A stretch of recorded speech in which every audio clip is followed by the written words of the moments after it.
Angel number 8 and multiples of 8. What do you do when you see it? What does it mean? What are your actions that you should take when 8s start coming into your life? We're going to tell you that, but first we'd like you to hit the subscribe button if you're not already a subscriber, and the little bell so that you know whenever we drop a video like this to help you live a more enlightened, connected life. Hey there, Pixie. What do you know about number 8? So I adore the number 888. It's something that I constantly look for, actually. It's one of my favorite numbers. Really?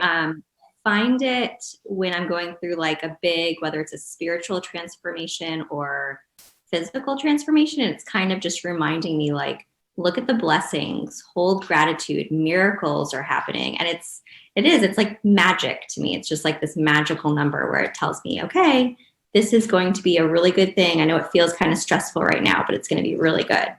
So almost like you should mine for gold, like look for the positives, look for the direction, look for the wisdom. Yeah. When I was going through my yoga teacher training in 2012, I went through a lot of energy shifts at that point. And I remember I was just seeing 888 all the time. And even though like energetically I was feeling a little bit heavier, as I moved through that energy on the other side, it was like I became a whole different person, and like all these dreams started to evolve and grow. So yeah, I love that. Yeah, you said heaviness. I kind of look at it with a different kind of a word, because 8 to me is wisdom, but it may be wisdom that transcends your current level of understanding. And so I can understand how it could feel heavy, but I look at it as more of like a depth.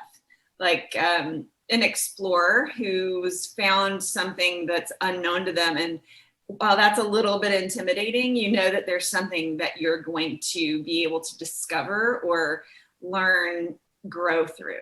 Yeah, no, absolutely. It's a transformative wisdom seeking lessons that are there. I think that for me, I'm very much a feeler. So when I feel into those energies, sometimes it feels like, just like you're saying, like a little bit more dense, a little bit more heavy, but I know that as long as I feel through it, I'm going to get to the other side, and like all this wisdom and beauty is going to be on the other side. So I don't like throw it away to the side or anything. I'm like, nope, let's be in this.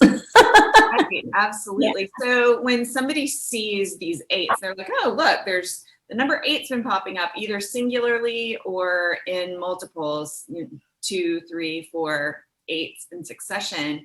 What do you think they should really do with that? Because a lot of people will see it, they'll take a picture of it, they'll post it on Facebook. Oh, the angels are watching over me or whatever. But there really are some action steps that we can take. So what would you tell people to do with their 8s?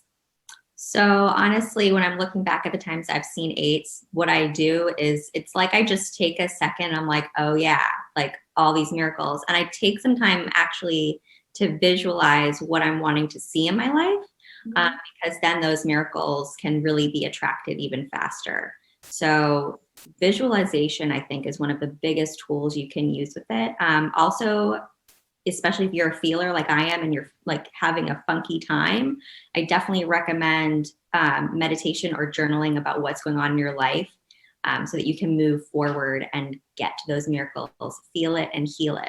So. Yes, I would change one word that you said meditation or journaling. I would change that or to an and, because I think that they should really always go hand in hand.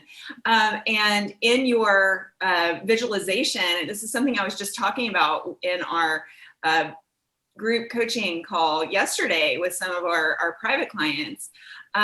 We were talking about what to do with your visualization, because some folks came in and they were asking questions like this and saying, these things keep happening in my visualization that I don't want. And I was thinking,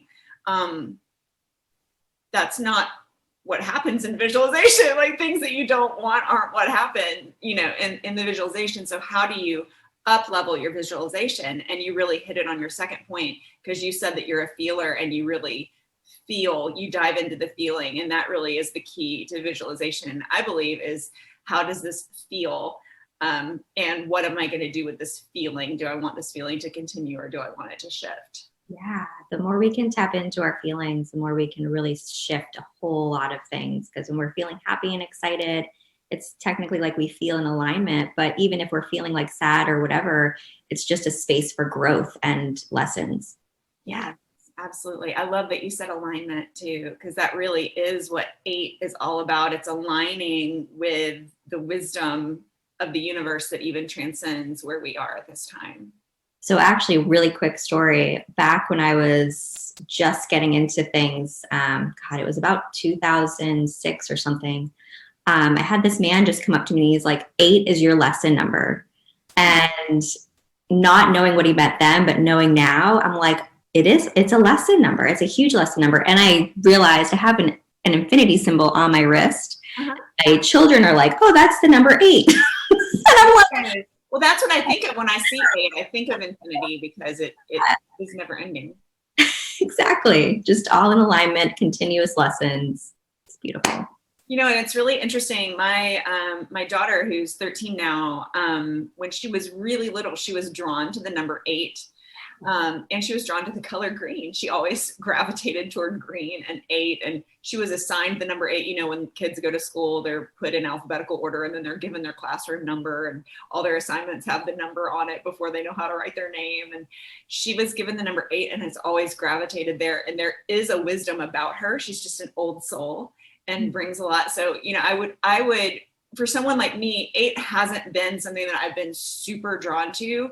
I'm really, really drawn to 3s and 7s. Those are kind of the numbers that have always popped for me. But for somebody who doesn't have this love affair with 8 like you can still look out for it and understand its influence in your life and understand that when you see it, when you experience it, when your conscious gives you the space to recognize that it's there, because they're there. It's just, are you allowing yourself the space to recognize it, bring it in, contemplate it, you know, chew on that thought? That's really an opportunity for you to grow in that area. And even if it's not your magic number, it is a magic number.